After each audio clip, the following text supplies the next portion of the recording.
Hello friends, welcome to my channel. तो आज हम पढ़ने वाले हैं पीबी शैली के बारे में, जिनका पूरा नाम था पर्सी बाइस शैली। इनका जन्म 4 अगस्त 1792 में हुआ था और इनको सेकंड जनरेशन के रोमांटिक पोएट भी कहा जाता था।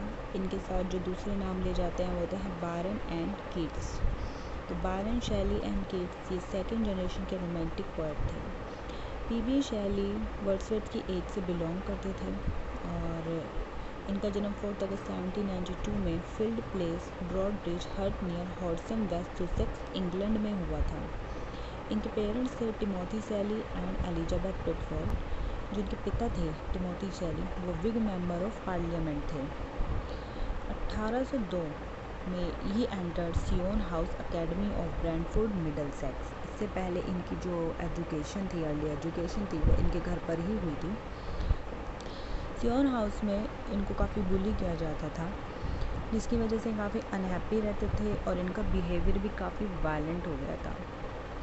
और उसके बाद 1804 में इन्होंने ईटॉन कॉलेज में एडमिशन लिया, जहाँ पर इनको वहाँ पर भी आकर इन्हें मॉब बुलिंग का शिकार होना पड़ा और फिर से इनका बिहेवियर काफ़ी वायलेंट हुआ।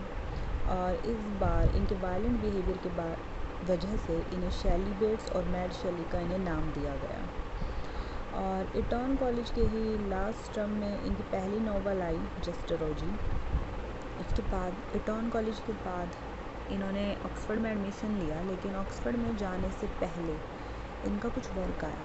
सो अक्टूबर 1810 में शैली ने अपनी सिस्टर एलिजाबेथ के साथ एक वर्क आया इनका, original poetry by Victor and Cazire and the wandering Jew, जो एक वर्स मेलोड्रामा था। उसके बाद इन्होंने ऑक्सफोर्ड में इनको एनरोल किया गया। यहाँ पर इन्होंने एडमिशन लिया और यहाँ पर आने के बाद इनके जो सबसे पहले फ्रेंड बने वो थे थॉमस जेफरसन होप। और इनके इन्फ्लुएंस में आके इन्होंने ही develop strong radical and anti Christian view. तो इनका जो व्यू था वो एंटी क्रिश्चियन व्यू बन गया, मतलब गॉड में विश्वास नहीं करते थे और ये सब मानने लगे। और इसी वजह से इनका जो बिहेवियर में चेंजेस आए, इसी वजह से इनके जो फादर थे टिमोथी शैली, उन्होंने वार्न किया और बोला कि तुम थॉमस जेफरसन से दूर रहो।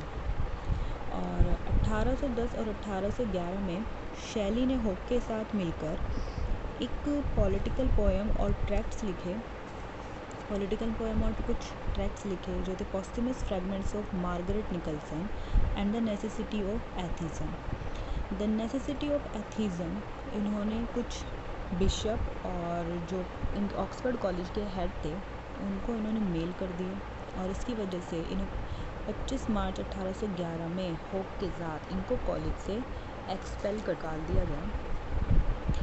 फिर उसी साल दिसंबर 1810 में ये हैरिट वेस्टब्रुक से मिले थे, जिससे इनकी पहली शादी हुई थी।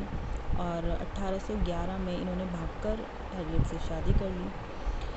और कुछ टाइम बाद इन्हें एलिजाबेथ हिचनर मिली, जो एक 20 year old unmarried school teacher थी। इन्होंने इनके बारे में बोला है कि sister of my soul and my second half. इन्होंने इनको इन दो नामों से बुलाया है। इन्होंने इसे अपना एक प्लेटोनिक रिलेशनशिप बताया है इनके साथ। 1813 में इन्होंने क्वीन मैम लिखी, जो इनकी एक मेजर पोएम थी। क्वीन मैम में 9 कैंटोस थे। ये मिक्सचर था ब्लैंक वर्स और लिरिक्स का, बट ये इनके लाइफ टाइम में कभी पब्लिश नहीं हुई। ये पब्लिश हुई 1964 में। एंड जून 1813 में इनकी जो डॉटर थी इयान थे, वो पैदा हुई, लेकिन उसके कुछ समय बाद he fell in love with Mary Godwin. Mary Godwin से ये लव में पड़ गए और 1816 में इन्होंने, जब हैरिट वेस्टब्रुक ने सुसाइड कमिट कर ली, तब इन्होंने मैरी गॉडविन से शादी कर ली। ये जो मैरी गॉडविन थी, ये विलियम गॉडविन, जो एक काफ़ी बड़े फिलोसफर थे, उनकी बेटी थी। विलियम गॉडविन ने पॉलिटिकल जस्टिस भी की है। में पीबी शैली ने अलास्टर और द स्पिरिट ऑफ सॉलिट्यूड लिखी है, जो एक ब्लैंक वर्स पोएम थी, लॉन्ग पोएम थी और ये 1815 में लिखी गई है, बट ये पब्लिश हुई थी 1816 में। ये बेस्ड थी Narcissus and Echo, the myth of Narcissus and Echo पर। अलास्टर और the spirit of solitude based है। 1860 में ये मैरी के साथ जिनीवा पहुँचे जहाँ पर ये लॉर्ड बायरन से मिले। लेक जिनेवा पर बोटिंग के दौरान उससे इंस्पायर होकर इन्होंने हिम टू इंटेलेक्चुअल ब्यूटी लिखी और मॉन्ट ब्लैंक लिखी, जो फ्रांस के एल्प में चैमनिक्स में टूर के दौरान वहाँ से इन्फ्लुएंस होकर इन्होंने मॉन्ट ब्लैंक लिखी थी। 1818 में इन्होंने एक सोनेट लिखा था ओzymandias, ये डेडिकेटेड था इनकी वाइफ मैरी को, जो उनकी सेकंड वाइफ थी। एंड 1817 में इनका है लॉन एंड सितना और the revolution of golden city. इसमें 12 कैंटोस थे और इन्होंने एक ये रोमन एपिक लिखा था। तो फ्रेंड्स ये एक रोमन एपिक है लॉन एंड सितना, बट 1818 में इसको दोबारा से रीशूट किया गया और इसका नाम चेंज करके कर दिया गया द रिवॉल्ट ऑफ इस्लाम। और फिर 1 दिसंबर 1818 में ही मूव टू नेपल्स, ही नेपल्स चले गए, जहाँ पर शैली काफ़ी ज़्यादा बीमार रहने लगे, डिप्रेस रहने लगे और ये काफ़ी सुसाइडल फील करते थे। और इस दौरान इन्होंने एक स्टैंजा भी लिखा, स्टैंजा रिटन इन डिजेक्शन। तो ये इस कंडीशन से इन्फ्लुएंस होने के बाद ही ये स्टैंजा आया था, स्टैंजा रिटन इन डिजेक्शन, जो 1818 में आया। फिर ये रोम गए और रोम में जाकर इन्होंने इनके 3 मेजर वर्क्स आए।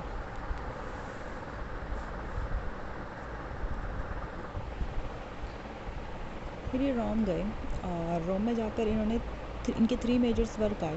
पहला था जुलियन एंड मेडालो, ये इनकी एक ऑटोबायोग्राफिकल पोएम थी और इसमें इनकी बायरन के साथ फ्रेंडशिप है, उससे रिलेटेड इसमें बताया गया है। और इसमें जो इनके 1818 से 19 तक के बीच के जितने भी पर्सनल क्राइसिस है वो सब इसके अंदर है। और फिर इनकी आई प्रोमिथिस अनबाउंड, जो एक लॉन्ग ड्रामेटिक पोएम थी, ये 1820 में पब्लिश हुई और ये इंस्पायर्ड थी एस्चिलस रीटेलिंग ऑफ प्रोमिथस में। तो ये एस्चिलस रीटेलिंग ऑफ प्रोमिथस मिथ से इंस्पायर होकर प्रोमिथस अनबाउंड लिखा गया। उसके बाद द चेंची आया, जो वर्ड्स ड्रामा था, verse drama of rape murder and based on the story of Renaissance Count Cenci of Rome and his daughter Beatrice. तो ये इनसे इंस्पायर होकर ये वर्ड्स ड्रामा लिखा गया। एंड 1819 में इनका आया और टू द 1819 में इनका आया और टू द वेस्ट विंड और द मास्क ऑफ एनर्जी। ये मास्क ऑफ एनर्जी जो था वो इनके मरने के बाद पब्लिश हुआ, इनकी लाइफ टाइम में पब्लिश नहीं हुआ, ये 1832 में हुआ और उनकी डेथ हो गई थी 22 में। So the mask of energy आया, जो पीटरलू मैसेकर से इंस्पायर होकर लिखा गया था। 20 में पीसा गए, जहाँ पर 1821 में इन्होंने एडोनाइस लिखी, जो उनके काफ़ी अच्छे फ्रेंड थे उनके लिए एलेजी इन्होंने लिखी थी, जिनकी डेथ 1821 में हो गई थी। सो उनके लिए इन्होंने एक एलेजी लिखी एडोनाइस। और एडोनाइस को हैरल्ड बून ने बोला है, हैरल्ड बून मानते हैं कि इट्स अ मेजर पेस्टोरल एलेजीज। तो हैरल्ड बून के अकॉर्डिंग ये एक मेजर पेस्टोरल एलेजीज थी। और एडोनाइस 1821 में लिखी गई थी, 1821 में ही पब्लिश हुई है। ये कीट्स के लिए लिखी गई है, काफ़ी इम्पॉर्टेंट है ये। और 1821 में एक और इनकी आई थी a defence of poetry. So defence of poetry इन्होंने ऐसे लिखा था क्योंकि जो इनके फ्रेंड थे पिकॉक, उन्होंने लिखी थी द 4 एजेस ऑफ पोइट्री, लेकिन शैली इससे बिल्कुल भी एग्री नहीं करते थे। 1821 में इन्होंने लिखी थी डिफेंस ऑफ पोइट्री, क्योंकि थॉमस एल पिकॉक जिन्होंने द 4 एजेस ऑफ पोइट्री लिखी, लेकिन शैली इससे बिल्कुल भी एग्री नहीं करते थे, तो इसलिए उन्होंने इसके खिलाफ एक ऐसे लिखा अ डिफेंस ऑफ पोइट्री। और इसकी डिफेंस ऑफ पोइट्री की एक बहुत फेमस लाइन भी है, poets are unacknowledged legislators of the world. फिर 1822 में इन्होंने एक पोएम लिखी द ट्रम्ब ऑफ लाइफ, लेकिन ये अनफिनिश थी, ये पूरा नहीं कर पाए। फिर शैली, बायरन और ली हंट, ये तीनों द लिबरल एक जर्नल है उसके मेंबर थे और ये बहुत काफ़ी शॉर्ट लिव्ड था, ये ज़्यादा नहीं चला, क्योंकि 8 जुलाई को इसकी मीटिंग के लिए जब ये वापस अपनी बोट से डॉन जुआन से अपनी बोट से वापस जा रहे थे तो वो बोट डूब गई। और कहा जाता है कि इनकी पॉकेट से, इनकी मौत के बाद इनकी पॉकेट से कीट्स की लिखी हुई लैमिया इनकी पॉकेट से मिली। तो इनकी डेथ हुई 8 जुलाई 1822 को और इन्हें प्रोटेस्टेंट सेमेट्री ऑफ रॉक में दफनाया गया। इनकी पर इस पर इंस्क्रिप्शन थी कॉरकॉन्डियम, जिसका मीनिंग होता है हार्ट्स ऑफ हार्ट्स। और कुछ लाइन जो थी शेक्सपियर की थी टेम्पस से भी थी। Nothing of him that doth fade but that suffer a sea change into something rich and strange. ये लाइन की उस पर इंस्क्राइब्ड है। और बायरन ने जब इनसे, बायरन के कुछ दोस्त थे, तो बायरन ने इनके बारे में बोला है, the most gentle and the most admirable and least worldly minded people I ever met. तो आज के लिए बस इतना ही। Thank you friends.